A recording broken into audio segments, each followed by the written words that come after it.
Okay, it's Thanksgiving morning. Debbie's got the eggs on. She just boiled them. She's cooling them off right now to make the deviled eggs. And I'm going to be right here doing this right now. Let me show you what we got. We got the trestle back over here.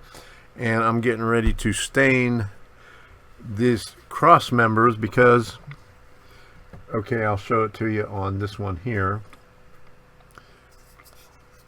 On the bottom, they have the cross members on the inside, every other bent. So we're going to do that here for this. I'm using 2x12s.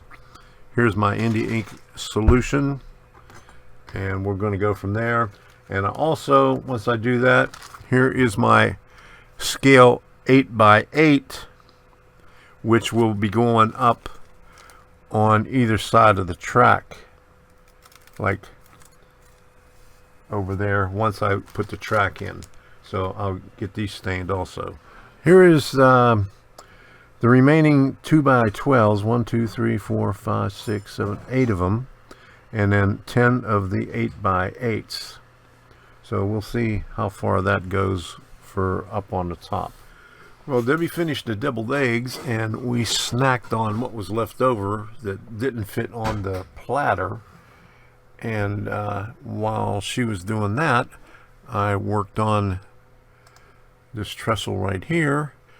I got the platforms for the two water barrels on there, and I got the bracing on the bottom on both sides. So there we go, right there. And then this little thing right here on the edge, that's where I align up the other straight part of the trestle. And I don't put any bracing on this over here because these are uneven. This is going to be, there's a right here, there's a stone wall behind this. And then this will be contoured up to the edge of the upper level. I'm laying the track on the trestle. I'm using 24-inch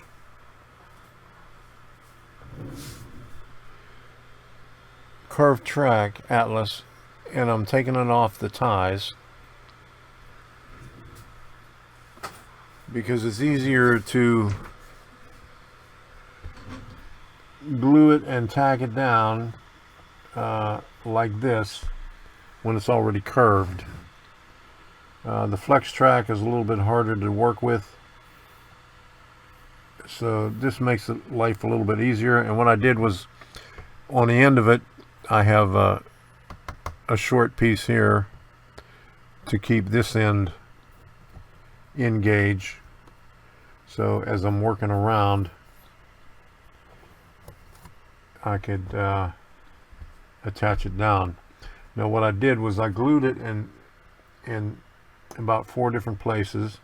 I glued right underneath the rail joiners. I put the rail joiners on there, put some super glue underneath there, and then put the gauge on there and pushed it in, or pushed it down so it would sink in there. And then, you know, I took the ties off of the second piece, and I'm working on that right now. I'm also spiking the rail down.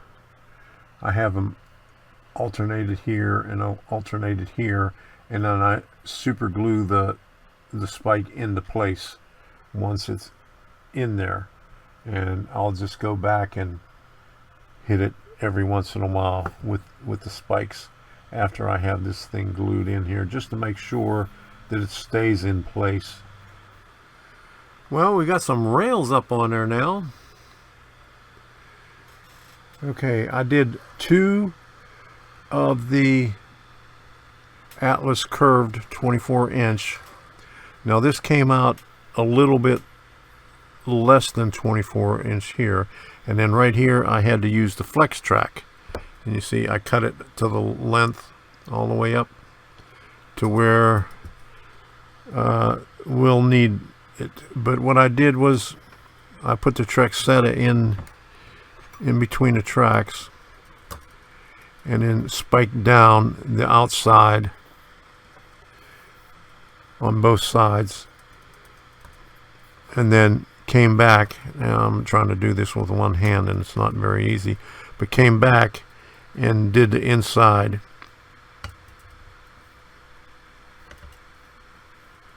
Just like that.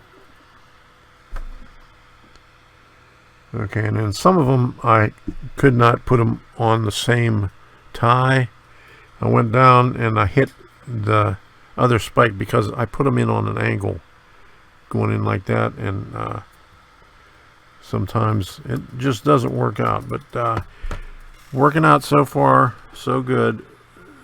All right, and I'm testing out with my log car right here.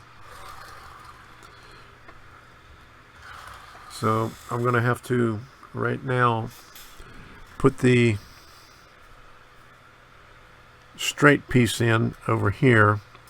I'm going to need a longer workbench and try to glue it into place. I got this right here, but I'll have to figure out how to do that, because it's kind of hard to put the spikes in when you're up way up there. It's easier to do it while I'm here on the workbench. So I'm satisfied with it. It looks good.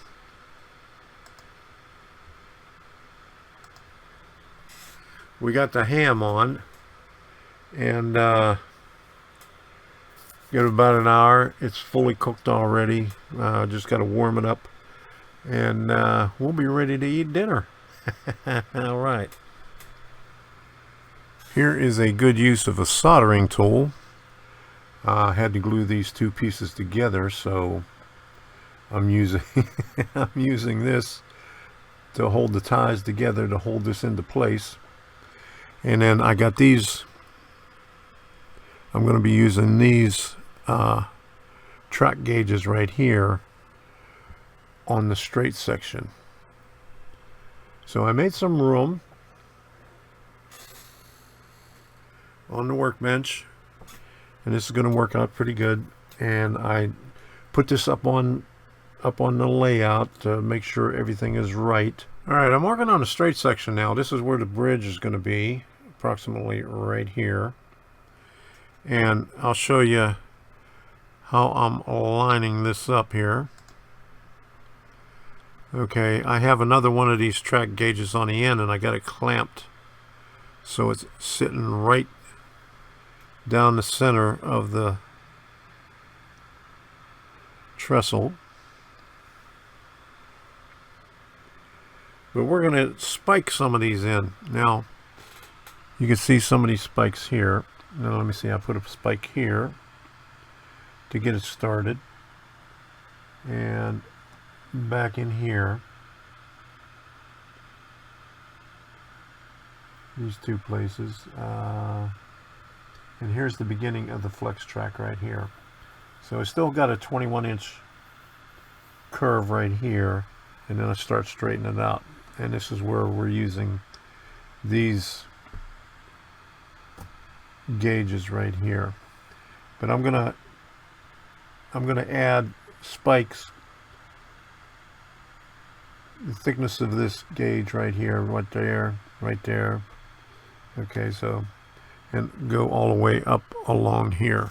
All right, I'm just about ready to put this thing up on the layout. I got everything finished.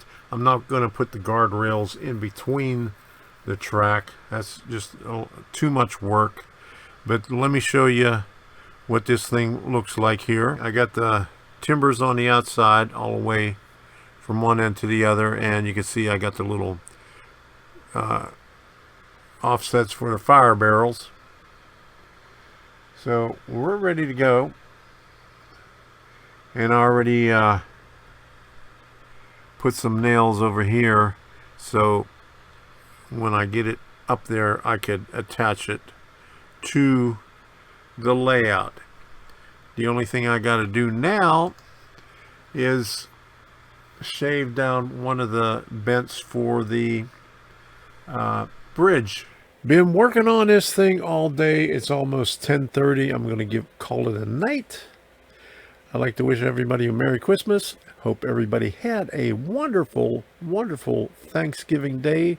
We sure did. Let me show you what this looks like here. I had to make a couple of modifications to it because the one offset for the barrels, the railing that I put up was too close. So I had to take that off. I'll have to redo that. And here is another view of it right here. I got plenty of room. I just have to shave down one of the trestles to make it fit a little bit better. I have everything nailed down. I have the curved part nailed down. So we're good to go. So that's it. On to the next project. Well, I got to do the scenery around it and everything, so I'm not finished with it yet. I'm going to be doing some more modifications to it, tweaking it up a little bit and doing some scenery around it. So until the next time, we'll see you and have fun with whatever you're doing.